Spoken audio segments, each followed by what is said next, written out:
Bismillahirrahmanirrahim. Allaha and verək, Allahlığına xatir etdiyimiz ibadətləri, itaətləri ali dərəcədə qəbul eləsin inşallah.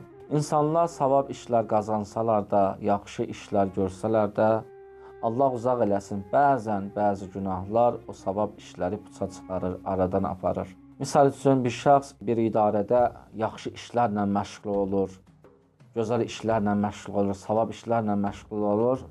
Amma idarə rəisinin oğlunu qətlə yetirir. Bütün gördüyü o yaxşı işlər aradan gedir, puça çıxır. Görürsən, bəzən bir söyüş illərin dostluğuna son qoyur.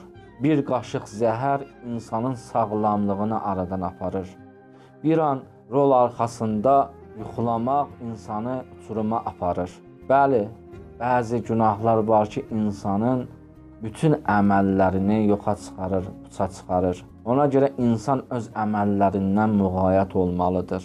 Elə namazın vacib olmasının hikmətlərindən də biri budur ki, gündəlik ki, insanlar namaz qılırlar, o gördükləri savab işlər ki var, qazandıqları yaxşı işlər ki var, namaz onları qoruyub saxlayır.